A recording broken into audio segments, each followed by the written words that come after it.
Hi everyone, it's Roger and Jeremy here from What's On at Disney Plus. In this episode, we're going to be talking all about Star Wars, the Ewok Adventure, Caravan of Courage. Now, this one recently was added to Disney Plus as part of the Star Wars Vintage Collection, and it's a movie that I definitely feel like I had nostalgia goggles on until I actually saw it, and then I realized my goggles were very badly steamed up. And so this one again was picked by Patreon users and also by our YouTube channel members. So if you become a member, you get to support us. You also get early access to these episodes, and you get to vote on which ones we watch in the future. But Jeremy, we watched this one. What did you think of this one? I never want to hear anyone who's seen this complain about the prequels or the sequels ever again. This is bad. This is bad.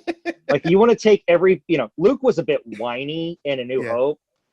You take that and split it into two kids with a bunch of Ewoks around, which, I mean, the Ewoks are better than Jar Jar, but that's not a big step up. Oh, it's bad. It's just so bad. It's hard to watch because I was watching it and I'm going, did they really? This is real, isn't it? I'm like, I don't remember this as a kid. Okay, but I think it must have been like one and done. I mean, I have a load of Ewok action figures from being a kid, and I loved the Ewoks in Return of the Jedi. And I'm watching this going, I don't remember this at all. And it might have been the other Ewoks movie that I've seen, and I hadn't seen this one. I don't know. My memory, this movie came out. I'm just going to have a look here now. So this one came out in 1984. So, I mean, we're talking, nearly a year after Return of the Jedi. And so I was only like 4. So I only literally got into Star Wars at the time. And I love the fact that, obviously, Warwick Davis, and they kind of carried on with the aspect of it. But it's such a weird movie. The story doesn't make any sense at all. There's doesn't seem to be any plot at all. It's just like, get back to your parents. That's basically it. Yeah, and I was confused with Tinkerbell seemed to show up there. And then they used Tinkerbell to chase away the big monster, which was, I don't even know what that was. Like, I get that I'm not the target audience because this was aimed at younger fans coming off of Return of the Jedi. But, and I was talking to my brother about it. He's like, you're significantly older than these 6 to 8 year olds that they're trying to target. And I'm like, 6-year-old me would have hated this. This was just not good. Well, not the thing good is, at all. I was the age when this came out, so I was not okay. This is a thing of I had Ewok soft figure. We had it all, and I'm kind of watching it going, I don't remember any of this, but also some aspects to it were like really good. In terms of, okay, cool, let's Wicket, and they all look identical to they do in Return of the Jedi. They've literally just okay. And then there's other scenes, and you're going, this just looks like a man in a costume, like it's Sesame Street.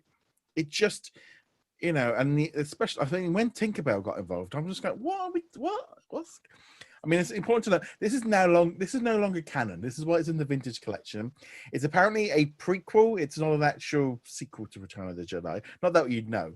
You get a few little Star Wars songs in here every now and again, can remind you that, but there's no like opening Star Wars bit, and it's kind of weird thing of, George Lucas has always stated that Star Wars was made for kids, and when we had the Phantom Menace, he wanted them, he was very much going, I'm not making this for adults, I'm making it for a new generation of kids.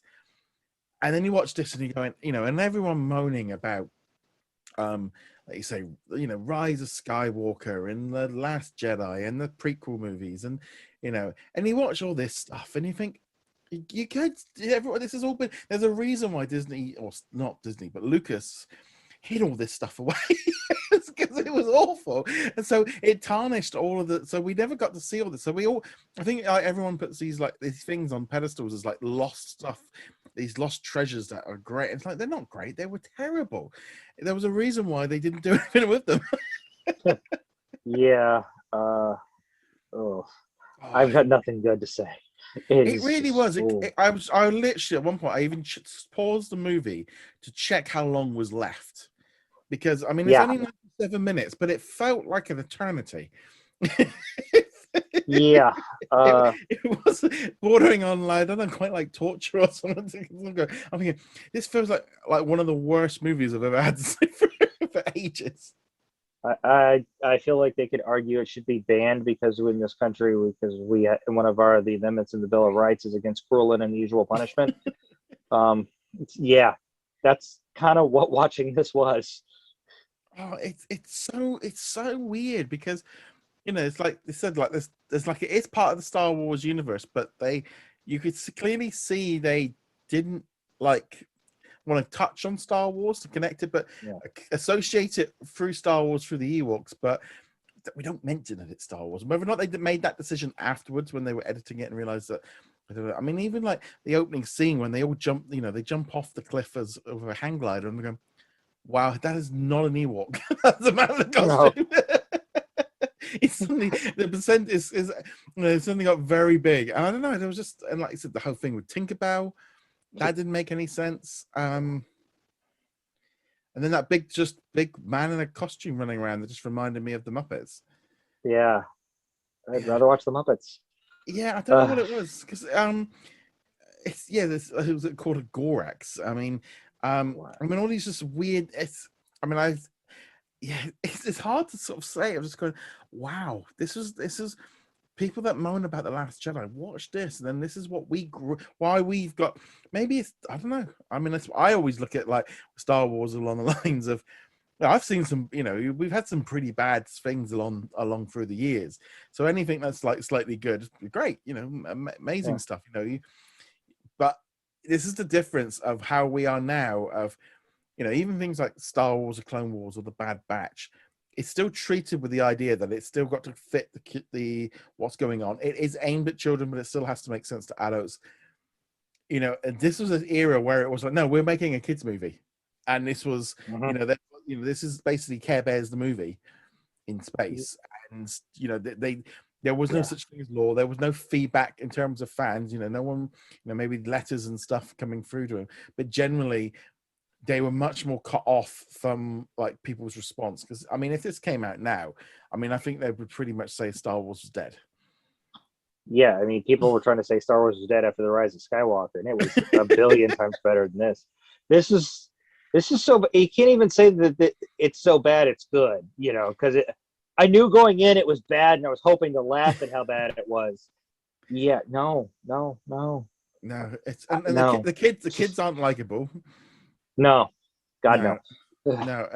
And it's like, it was a very, very tricky watch, and it's like I said, I kind of I'll never call Luke whiny again. No, it was very much along those lines of going, going back and going, I want to watch this movie. Now, it is that kind of thing. I am really questioning now of whether or not I did see, whether or not it was the Battle of Endor was the movie that I'd seen instead. Because this one, I don't know. It's just like, I'm thinking, we'd only watched it once or twice, and I've just, in my memory, of just only include the scenes from Return of the Jedi. Yeah. Yeah. I know I saw Battle of Endor once, because that one had Wilford Brimley in it, and I wasn't sure which one when I came in to watch this. Yeah, which one I had seen. When Wilford Brimley didn't show up, I was like, well, I hadn't seen this one, and I'm glad I hadn't seen it before. Well, I have to save that one for May 4th one year. But we'd love to know your thoughts on it. So, what if you were to give this a score out of 5? What would you give this one? A quarter of a star. It was bad. Negative if I could. I'm gonna go with 1. I'm gonna give probably my lowest score I've ever given. So I'm gonna give it a 1. I mean, it's that kind of borderline line of I don't think it was even watchable. It just got to that point. I just wanted it over with. No. And like you say, when Tinkerbell came in and all that kind of stuff, I'm going, what is going on? Like, this doesn't make any sense. But yeah, I was just glad when the credits rolled. That was yeah. Oh yeah. And that was in the days before post-credit scenes, which, I mean, Star Wars doesn't really have those anyway, but it's before that, so I wasn't even waiting. No. Yeah. But we'd love to know what you think of I'm not even going to say Star Wars Caravan of Courage. It's just Caravan of Courage, and you will need some courage to watch for it if you're sat in a caravan, and that's the only place you need to watch it. But on that, as I said, go check us out over at what's on at disneyplus.com. Let us know what you think of this movie in the comments below. Go check us out over as well on Patreon or on YouTube channel members, where you get early access to these and you get to vote on them. And you can also find us on our own movie club review RSS feed for all the different audio platforms. And on that note, guys, thank you very much. See you guys soon. Laters.